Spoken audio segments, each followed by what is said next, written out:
야고보서 5장 13절로 18절 375쪽에 있습니다. 같이 합독합니다. 시작. 너희 중에 고난당하는 자가 있느냐? 그는 기도할 것이요 즐거워하는 자가 있느냐? 그는 찬송할지니라.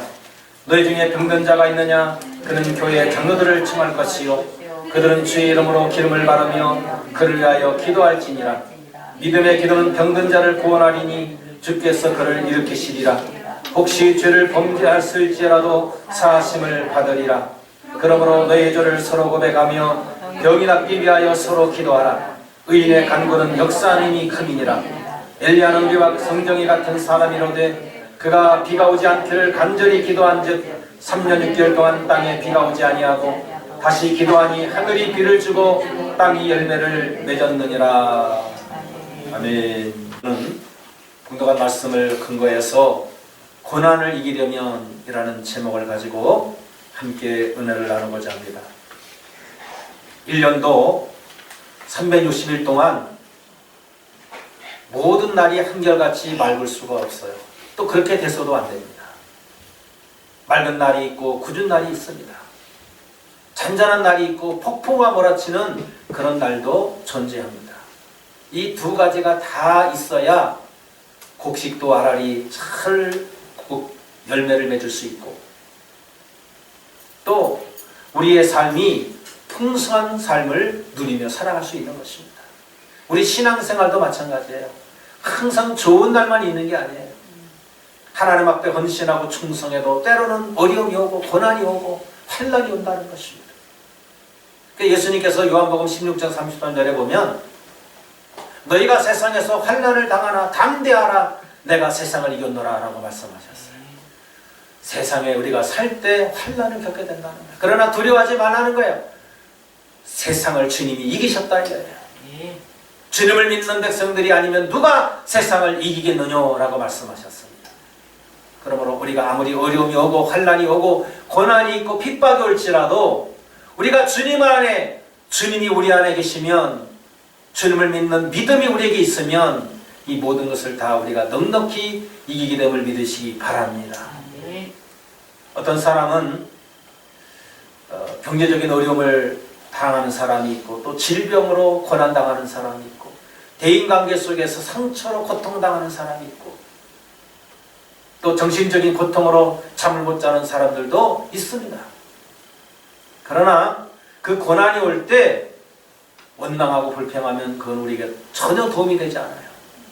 그러나 이것을 잘 수용을 하고 또 주님과의 관계 속에서 우리가 어떻게 극복할까를 이해를 하게 되고 그 길을 알게 되면 오히려 전화위복이 되어지는 역사가 일어나게 되는 거예요. 오히려 이전보다 더 하나님을 가까이 하게 되고 하나님의 영광을 경험하게 되고 하나님의 역사를 우리의 삶 속에서 나타내고 증거하는 삶으로 역전되어지는 인생이 된다는 사실을 믿으시기 바랍니다. 그래서 오늘 우리가 고난이라는 것을 어떻게 우리가 대면하느냐에 따라서 우리의 운명도 여기에 달려있다도 과언이 아닌 것입니다.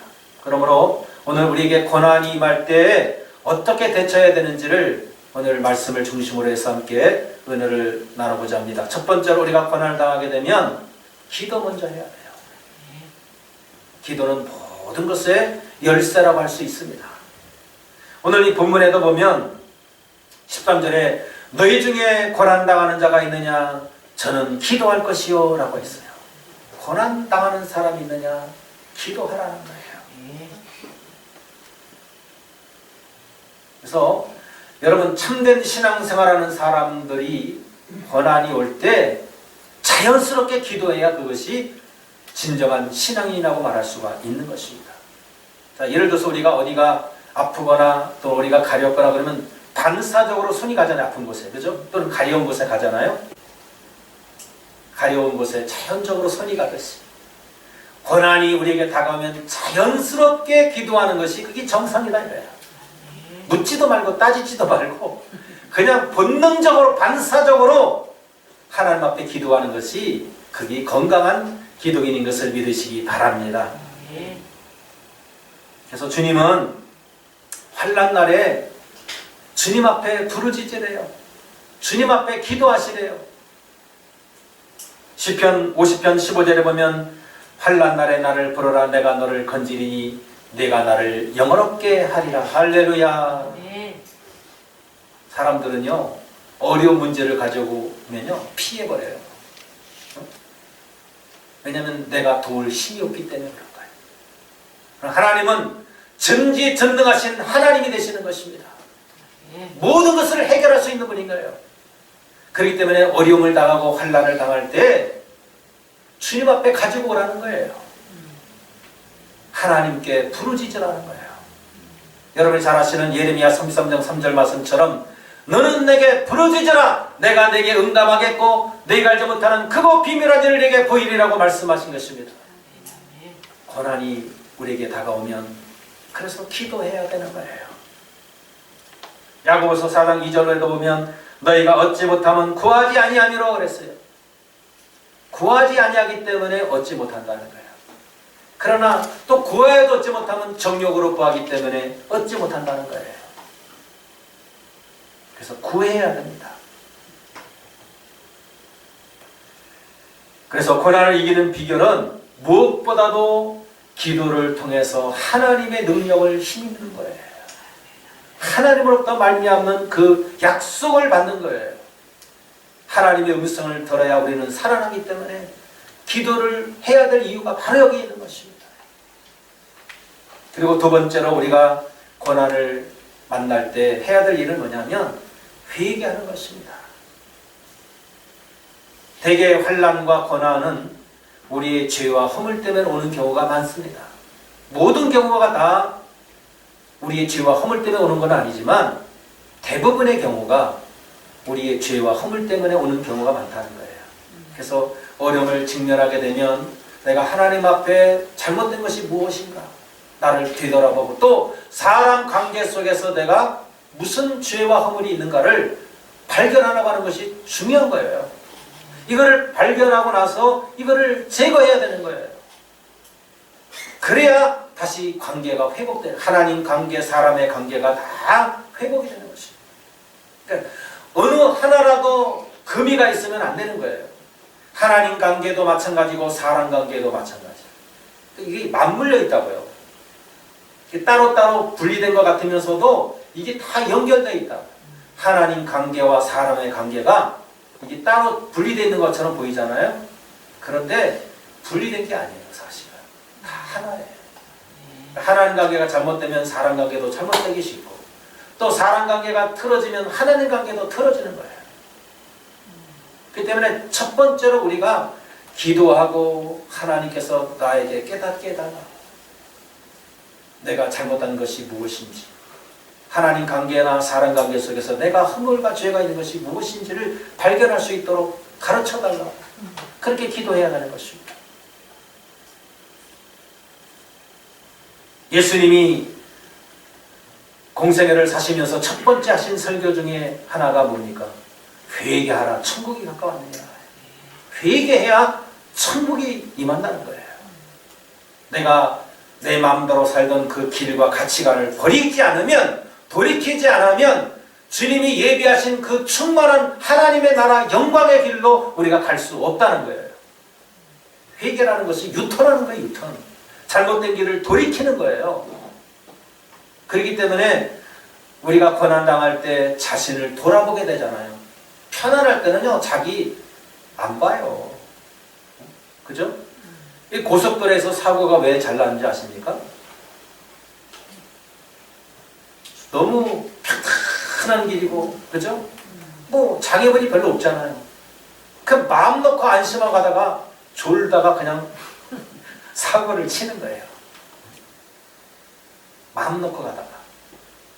그러나 여러분 막 이게 뭐 S자 코스로 돼 있는데 가보십시오. 정신없어요. 한계령 저 차 타고 갈 때, 그죠? 대관령도 마찬가지지만. 그 다음에 저 남해. 제가 남해 가면 긴장을 마저 합니다. 응?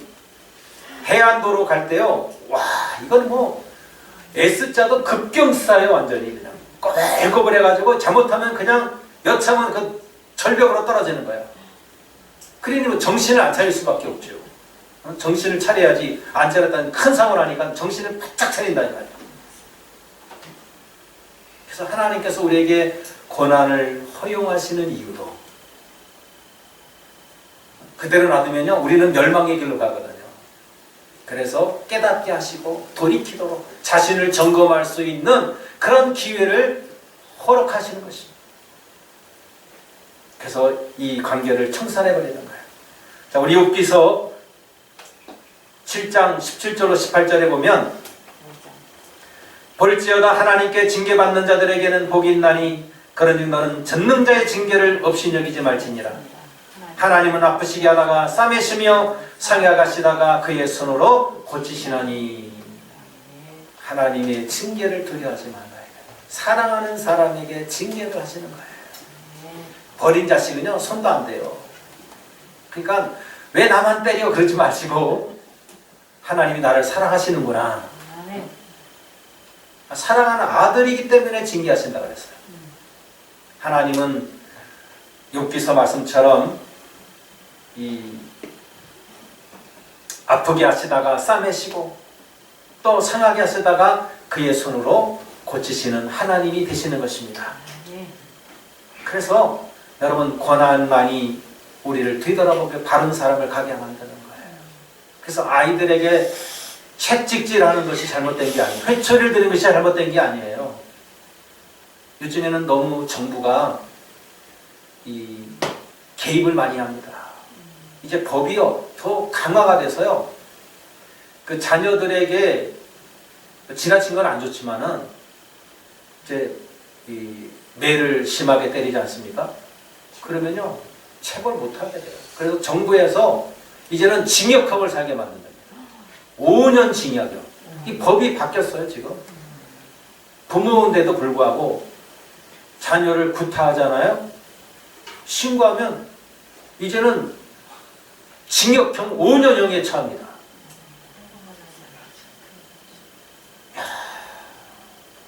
완전히 자녀와 부모를 분리시켜버려요. 정부에서 이제 자기들 마음대로 한다.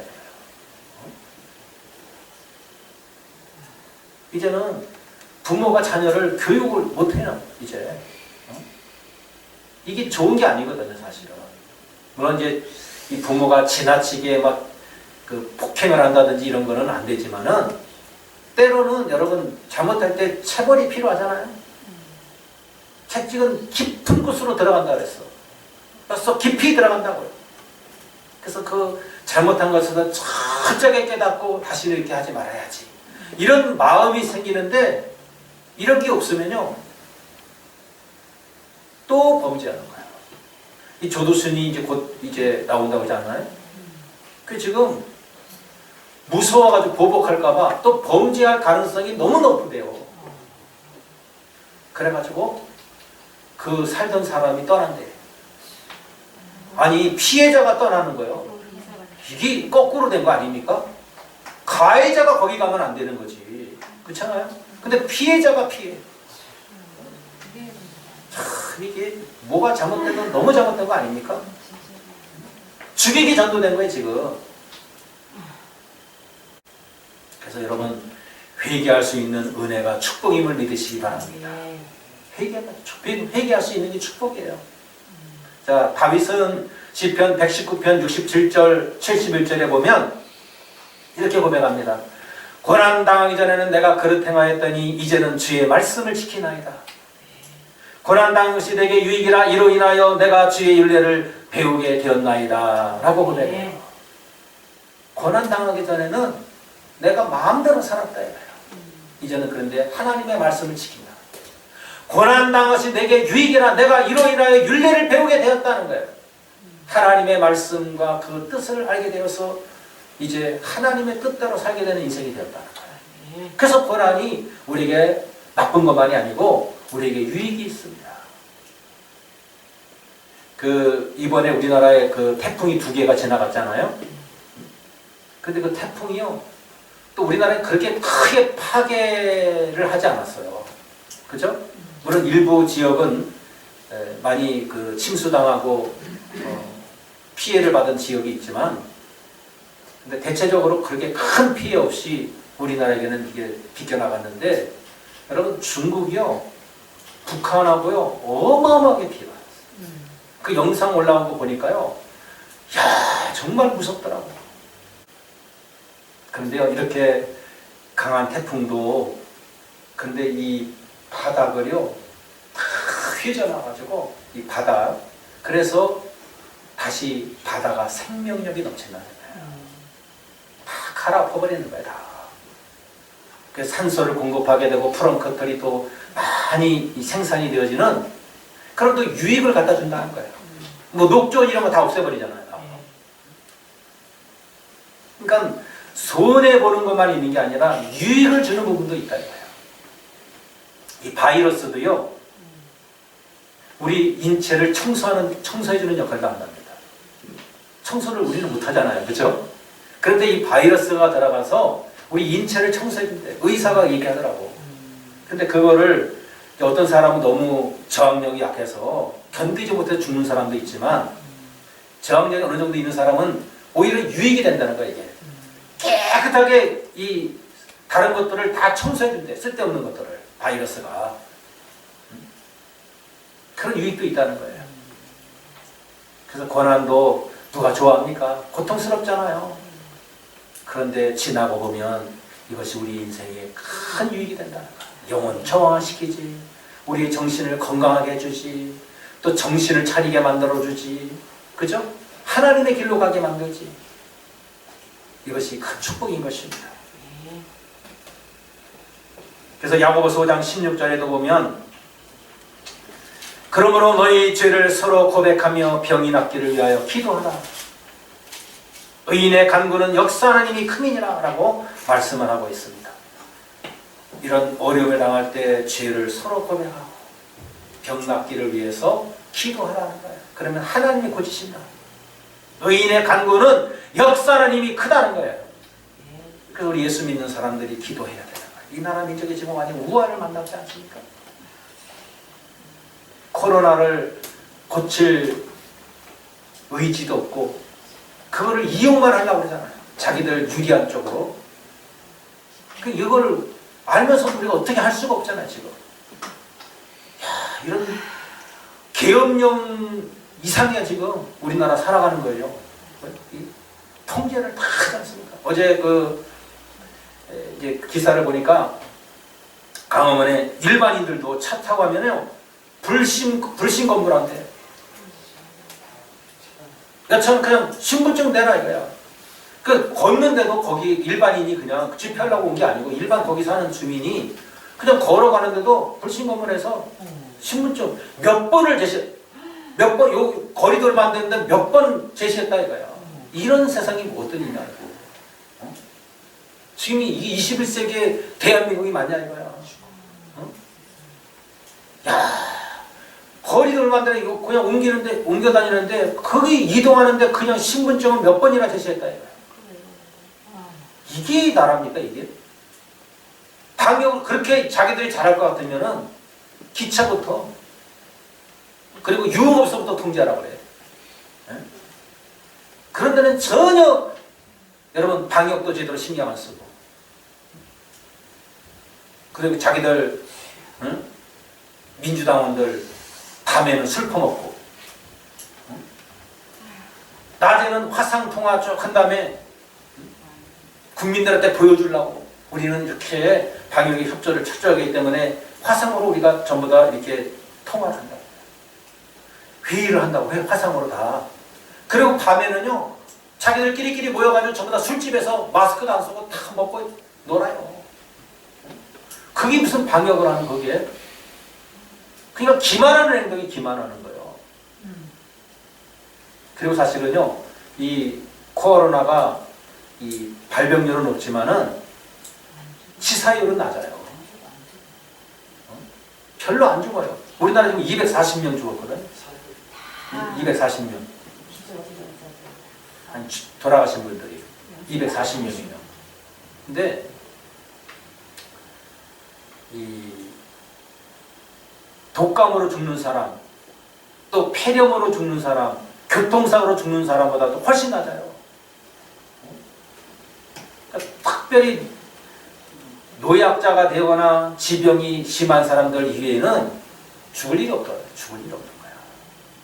근데 그냥 막 침소봉대하고 막 과장시키고 막 다 통제하고 자유를 다 빼앗고 건강한 사람도 일 못하게 만들잖아. 그렇잖아요. 그러니까 자영업자들부터 먼저 문 닫게 만들고 다 지금 보통 심각한 게 아니에요. 자영업자만 그런 게 아니야. 제 조카애도 그 사업을 하는데 거기도 내가 물어보진 않았지만 딱 감을 잡았지. 어렵대요. 그 이상.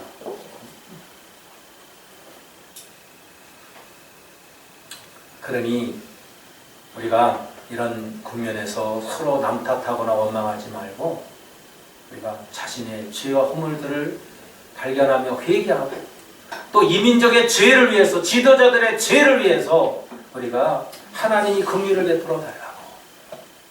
자, 모세나 엘리야나 중보기도, 예수님도 마찬가지죠. 중보기도 했잖아요. 이스라엘 민족이 뭐 잘나서 그들이 그거를 받을 만한 합당한 그릇이 되어서 기도한 게 아니에요. 그들은 하나님을 반역하고 대적했어요. 하나님이 막 화가 나가지고 다 죽여버린다고 그랬어요. 그럴 때 모세가 가로막고 서가지고 내 이름을 생명책에서 지워질지라도 주님 좋으니까 이들을 용서해달라고. 그죠? 그래서 하나님이 용서해 주셨잖아요. 모세 때문에 그들은 저주받을 인생이 복받은 인생이 된 거예요. 죽을 인생이 살아난 거예요. 그러니까 우리 그리스도 예수님이 마찬가지예요. 우리 죄인들을 위해서 당신이 십자가를 다 지셨잖아요. 당신이 죽으셨어. 우리 때문에. 그래서 하나님과 화평을 이루어 주신 것입니다. 구원의 길을 열어놓으신 거예요. 그러니까 우리 예수 믿는 사람들은 다 죄인들이잖아요. 다. 우리도 다 죄인들이었고, 그죠? 그런데 그 죄인들을 위해서 예수님이 충고하셔서 오늘 우리가 구원받았듯이 이 세상에 악한 자들도 마찬가지입니다. 저들 보면 그냥 막 하나님이 그냥 불을 내려가지고 데려가든지 뭐 그냥 어떻게 했으면 좋겠는데 안 그러시잖아요, 하나님이. 그래서 뭐냐면 우리가 중보해야 되는 거예요. 비록 그럴지라도 저 악한 자들 그 악만 보지 마시고 하나님이 긍휼을 베풀어 주셔서 나머지 사람들 때문에 하나님이 용서를 베풀어 달라고. 그 이민족이 다시 정상적인 생활이 될 수 있도록 우리가 기도해야 되는 것입니다. 자, 그 다음에 세 번째로 우리가 고난 받을 때 우리 자신이 깨어져야 돼요. 우리의 육신의 본성이 또 우리의 아집이 깨어지지 않고는 하나님을 기쁘시게 하는 삶이 될 수가 없습니다. 여러분 미리 이 껍질이 깨어지고 그 싹이 튀어져서 이제 여러분 줄기가 나오고 거기에 꽃이 피고 열매를 맺듯이 우리 껍질이 벗겨져야 돼요. 이 자아, 고집, 육신적인 본능 이런 것들이 있으면 하나님의 역사가 우리에게서 나올 수가 없어. 막는 거야, 우리 스스로가. 하나님의 역사를 우리가 막는 거예요. 그 하나님의 성령의 역사가 마음껏 발휘되지 못하는 것이 내가 맡고 있기 때문이에요. 내가. 여러분 옥합이 깨어지지 않고는 향기가 발할 수 없는 것처럼 우리가 자아가 깨어져야, 옛 타락한 본성이 깨어져야 오늘 저와 여러분을 통해서 하나님이 마음껏 축복하시고 생명의 역사가 일어나는 걸 믿으시기 바랍니다. 하나님께서 이받았던 귀의을 받았던 사람들 보면 다 자아가 깨어진 사람들이에요. 다윗은 40년간 깨어졌습니다. 40년간 미디안 광야 생활하면서 깨어졌고, 야곱은 20년 동안 처가살이하면서 깨어졌고, 다윗은 13년 동안 사울왕에 쫓겨다니면서 그 타락한 본성들이 깨어졌습니다. 그래서 나중에 하나님에 의해서 귀하게 쓰임받았던 삶이 되어진 것입니다. 오늘 우리가 이처럼 우리 자신을 깨뜨리시는 하나님이 이 고난이라는 도구를 통해서 우리의 이 타락한 본성을 깨뜨셔서 하나님의 귀한 보배로운 그릇으로 만들어진다는 것을 저와 여러분들이 이해하시기를 바랍니다.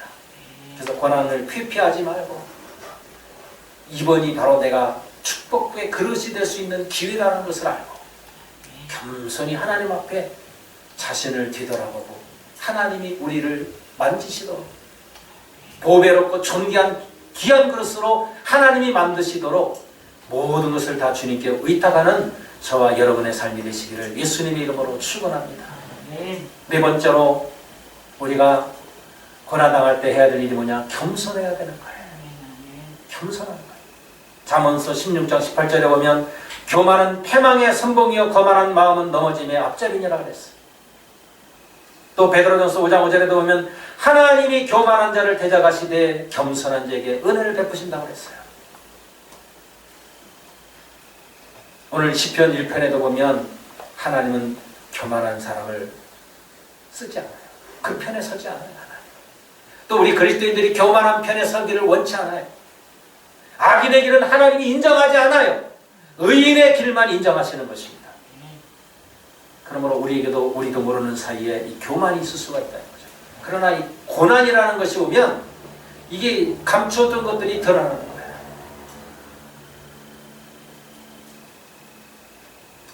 그러므로 이 고난이 올수록 우리는 겸손하고 이제는 하나님이 우리의 모든 전인격과 삶을 주장하시도록 내어드리는 그런 인생이 되시길 바랍니다. 그래서 시편 118편 6절에 보면 그 고난 이후에는 이제 하나님이 우리 편이 되어주시는 거예요. 자, 기도하고 내 자신이 회개하고 자신을 돌아보고 하나님 앞에 깨어지고 겸손해지면 그 다음에는 하나님의 보호하심이 우리에게 임하는 거예요. 그래서 시편 118편 6절에 보면 여호와는 내 편이시라 내가 두려워하지 아니하리니 사람이 되게 어찌할까. 하나님은 내 편이 되어주시는 거죠. 그래서 사람이 내게 어떻게 하랴. 하나님이 함께하는 누가 나를 어떻게 하겠느냐. 이런 담대함이 생기게 되는 것입니다. 그리고 하나님은 시험 당할 즈음에 피할 길도 주시는 하나님. 감당치 못할 시험 당함을 허락지 않는다고 그랬어요. 시험 당할 즈음에 피할 길을 내시는 하나님. 고린도서 10장 13절에 그렇게 말씀하고 있는 거 아닙니까? 그리고 하나님이 스가랴 2장 5절 말씀처럼 우리의 삶에 불성곽이 되어 주신다는 거예요. 불로 성벽을 이루어서 우리를 지켜주신다는 거예요. 사방의 악의 세력으로부터 불의한 세력으로부터 마귀로부터 저와 여러분을 지켜주신다는 거예요. 그러므로 우리 그리스도인들은 고난이 올 때 새로운 자세를 가지고 고난을 대면해야 합니다. 고난은 하나님이 숨겨놓은 축복이라고 했어요. 야, 하나님이 내게 어떤 또 축복을 주시려고 이런 고난을 주시는가. 여러분 이렇게 바라보라는 거예요. 그 메테니아라고 하는 그 주경학자가 있습니다. 선교사였으면서 주경학자인데 그분이 아프리카 이제 선교를 할 때 참 억울한 일들 많이 당하고 또 도둑질도 당하고 많은 고난을 받았어요. 이분은 이런 고난에 대해서 터득한 사람이에요. 그래서 고난이 오면요 밖에 나가서 뛰어다니면서 하나님을 찬양하고 기뻐한다는 거예요. 그 우리가 볼 때 고난이 왔는데 저 사람 왜 이렇게 기뻐해? 아니 뭔 좋은 일이 있어? 저 사람 이게 정신 이상해진 거 아니야? 우리가 그렇게 생각하잖아요. 근데 이분은 차원이 높은 거예요. 그래서 그 고난이라는 것을 통해서 자기가 하나님이 그 이후에 베푸시는 것이 어떤 것을 경험했기 때문에 이 사람은 고난을 고난으로 아파하거나 고통스러워하지 않는 거예요. 기뻐하고 즐거워하는 거예요. 오직 사모님도 이해를 못해가지고 아니 목사님 왜 그러세요? 너무 고난이니까 정신이 이상해지셔서 왜 그러세요? 막 그랬다는 거예요. 근데 하나님이 우리에게 축복하시려고 이런 또 고난을 주셨으니 얼마나 감사하냐고. 오히려 감사하고 찬양했다는 거예요. 오늘 저와 여러분 고난은 예수를 믿는 사람이든지 안 믿는 사람이든지 신앙이 좋은 사람이든지 안 좋은 사람이든지 불문하지 않고 다 누구에게나 다가온다는 것입니다. 예외가 없어요. 그러나 그 고난을 우리가 어떻게 대면하느냐에 따라서 그 결과는 전혀 다르다는 거예요. 고난 때문에 원망하고 불평하다가 오히려 실족해서 넘어지는 사람이 있고, 오히려 그 고난을 자기 자신의 과거를 뒤돌아보고 잘못된 것을 고치려고 하는 그런 자세를 취하게 되고, 또 신앙의 증거를 이루는 그런 기회로 삼는다면 이 고난은 우리에게 큰 유익이 되는 거예요. 우리 믿음의 선진들이 다 고난당할 때 자신을 뒤돌아보고 회개하고 하나님께 기도하고 다시 깨어진 관계를 회복하는 일에 전심전력했을 때 오히려 이전보다 더 좋은 결과를 가져오게 됩니다. 욥도 마찬가지잖아요. 애매한 고난을 받았지만 그 고난 끝에 어떻게 됐습니까? 갑절에 축복을 받는 역사가 일어났잖아요. 오늘 저와 여러분, 이 나라도 지금 어려운 시기고 위기에 처해 있지만, 그러나 이것을 기회로 삼아서 자신을 돌아보고 우리 신앙을 되돌아보고 하나님 관계를 되돌아보고 이웃 관계를 되돌아보게 되면 다시 하나님께서 반전의 역사를 일으켜 주실 것입니다. 이전의 영광보다 나중의 영광이 크리라고 하신 그 말씀과 같이 더 큰 영광으로 갚아줄 줄 믿습니다. 그러므로 현실만 바라보고 좌절하거나 절망하거나 낙심하지 마시고 그 뒤에 오는 하나님의 축복을 바라보면서 이 과정을 잘 인내하고 이기고 정복하는 저와 여러분의 삶이 되시기를 예수님의 이름으로 축원합니다.